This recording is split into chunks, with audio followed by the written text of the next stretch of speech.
Hello, bonjour tout le monde, bonjour famille des Brides. Nous sommes là avec la parole de mercredi et comme nous sommes en train d'aborder notre thème principal, la vie chrétienne au quotidien selon Dieu, aujourd'hui j'aimerais bien partager avec vous mon sous-thème qui c'est « Réjouissez-vous toujours dans le Seigneur ». Et nous pouvons trouver cela dans notre texte de base qui se trouve en Philippiens 4, du verset 4 à 8, qui nous dit « Réjouissez-vous toujours dans le Seigneur ». Je le répète, réjouissez-vous.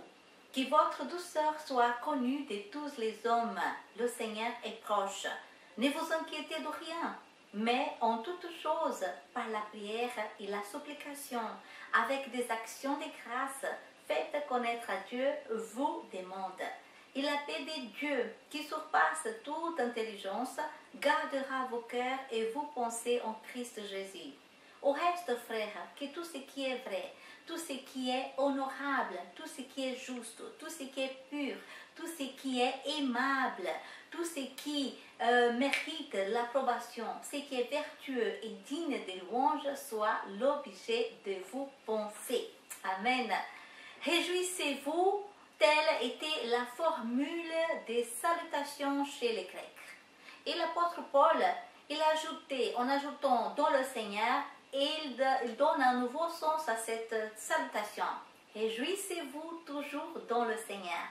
Le Seigneur Jésus, c'est la vraie source de notre joie.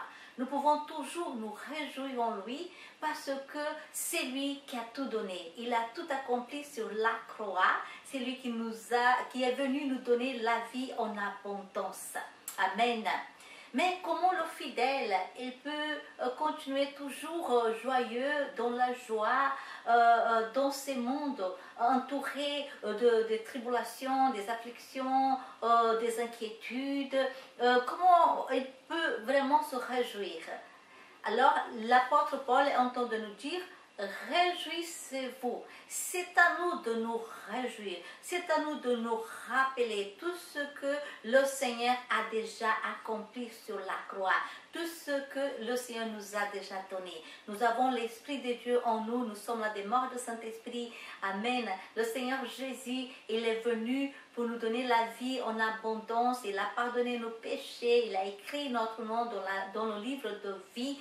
Nous avons une ressource de bénédiction dans les lieux célestes et par la foi, le juste vivra par la foi, nous pouvons obtenir toutes ces bénédictions, nous pouvons nous réjouir toujours dans le Seigneur.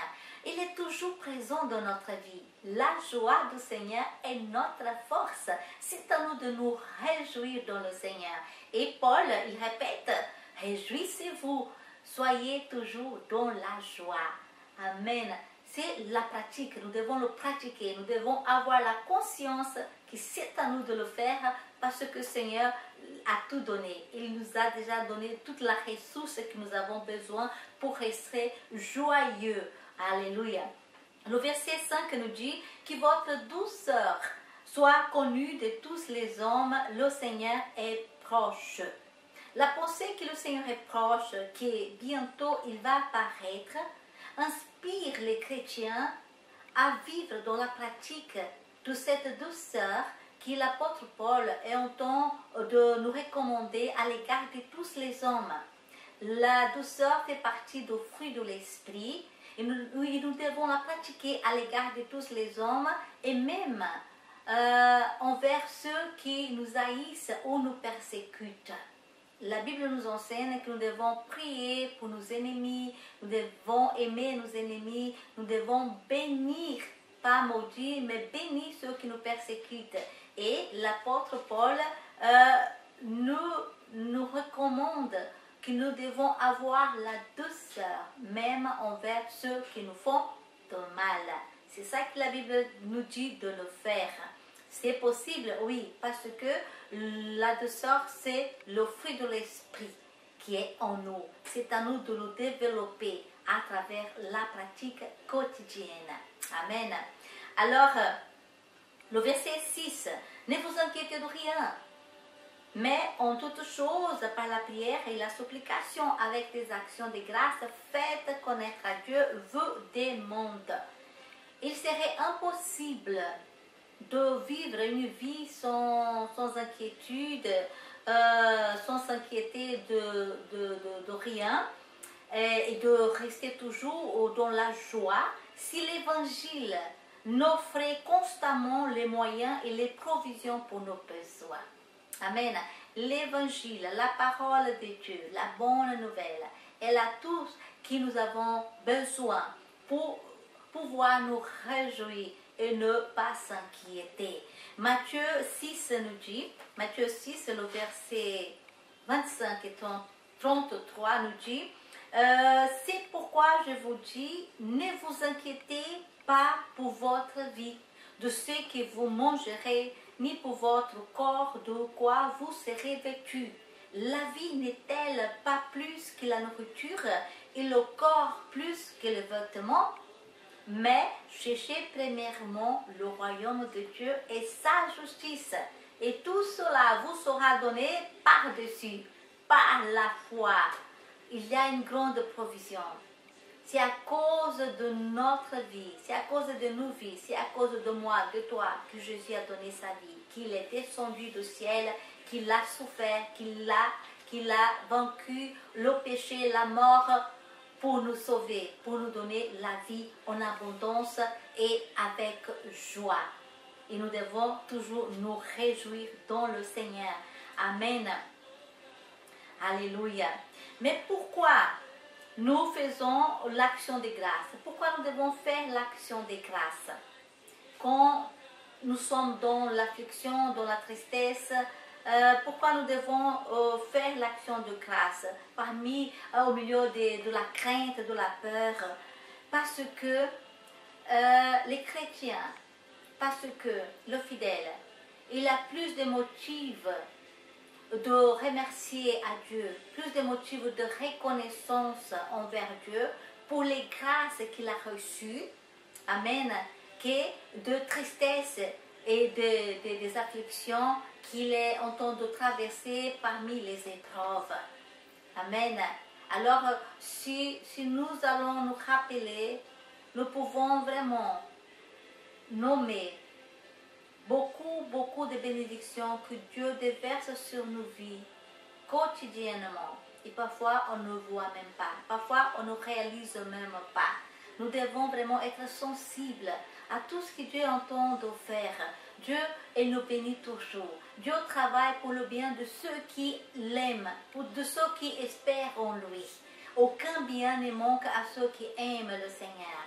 Dieu travaille pour ceux qui lui obéissent, pour ceux qui font confiance à lui, pour ceux qui le cherchent, pour ceux qui ont de la crainte de l'Éternel. Et Dieu est fidèle, Dieu est bon et Dieu est toujours présent dans nos vies. C'est pour cela que nous devons toujours faire des actions de grâce envers Dieu pour tout ce qu'il est, pour tout ce qu'il a fait déjà dans nos vies et pour tout ce qu'il va encore faire. Parce que notre Dieu ne s'arrête jamais. Il continue à travailler. Alléluia. Et même s'il arrive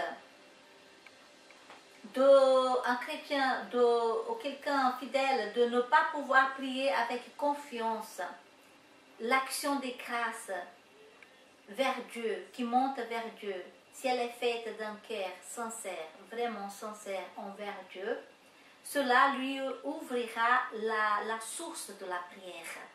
L'action de grâce a un pouvoir de bouger la main de Dieu, d'ouvrir la source de la prière, de reconnaître qui Dieu est, sa bonté, sa fidélité, sa provision, tout ce qu'il a déjà pourvu pour nous. Alléluia. Et Dieu est toujours fidèle à sa parole. C'est pour cela que nous devons toujours prier selon sa volonté, selon sa parole. Amen. Le verset 7 nous dit, « Et la paix de Dieu qui surpasse toute intelligence gardera vos cœurs et vos pensées en Christ Jésus. » La paix de Dieu, c'est le plus grand bien que nous pouvons avoir de Dieu. N'est-ce pas? Et cette paix, elle surpasse toute compréhension humaine parce qu'elle n'arrive pas à comprendre comment puisse avoir de la paix parmi les tribulations, parmi les afflictions, les tristesses. Comment elle peut avoir de la paix? Mais cette paix vient de la part de Dieu. Elle surpasse toute compréhension. cette paix, elle se produit dans nos cœurs, au milieu de l'inquiétude. Et le fruit de la prière, quand nous prions à Dieu, quand nous faisons de supplication une prière instante envers Dieu, et tout cela avec des actions de grâce, tout cela c'est le fruit. Le fruit de tout cela, c'est la paix de Dieu dans nos cœurs. Et il dit encore que Dieu va garder nos cœurs et nos pensées en Christ Jésus dans la persévérance jusqu'à la fin. Combien c'est bon de savoir que nos cœurs et nos pensées sont gardés en Christ Jésus, que la paix de Dieu est avec nous et que nous sommes toujours en connexion, que nous sommes toujours en connexion avec Dieu à travers la prière. Dieu veut que nous puissions toujours nous adresser à lui nos besoins, et cela à travers la prière. Et le fruit de cela, c'est la paix de Dieu qui va venir dans nos vies, dans la situation que nous sommes en train de traverser. Et rassurez-vous, la paix, c'est le plus grand bien que nous pouvons avoir de Dieu dans notre vie ici, sur cette terre, dans la vie quotidienne, au milieu des adversités, des oppositions que nous sommes en train de traverser. La paix, c'est vraiment un remède pour notre âme. Alléluia, et cela vient de la part de Dieu. Le verset 8 nous dit, au reste, frères, que tout ce qui est vrai, tout ce qui est honorable, toutes ces choses-là que Paul est en train de décrire, il va parler de la morale. Il va parler de notre façon intègre de vivre notre vie ici sur terre. Dieu nous demande de l'intégrité, de l'honnêteté. Dieu nous demande d'être vrai, sans fausseté ou hypocrisie. Dieu nous demande que nous devons être justes envers nous-mêmes et envers notre semblable. Dieu nous demande vraiment qu'il puisse avoir de la vertu, de la louange, et que nous devons penser à ces choses. Tout cela doit rester, doit être dans notre pensée. Avant de pratiquer, nous pratiquons la chose que nous avons dans la pensée. Et Paul est en train de dire que tout cela doit être dans nos pensées. Et quand nous sommes en train de la pratiquer, notre vie quotidienne va révéler vraiment qui nous sommes, notre vrai notre vrai cœur. Il va montrer qui nous sommes vraiment dans notre quotidien, si nous avons vraiment toutes ces pensées de tout ce qui est juste, tout ce qui est honorable, pur, aimable, et tout cela va glorifier à Dieu, parce que Dieu, il nous a sauvés. Et il nous a sauvés pour que nous puissions pratiquer des bonnes œuvres qui vont lui glorifier. Dieu même, il a préparé des bonnes œuvres pour que nous puissions la pratiquer en Christ Jésus. Et nous pouvons le faire avec un cœur honnête, intègre. Dieu veut que nous puissions être intègres dans toutes nos actions. Et cela va glorifier à Dieu. Et cela sera une source de bénédiction pour nous et pour tous ceux qui nous entourent. Amen.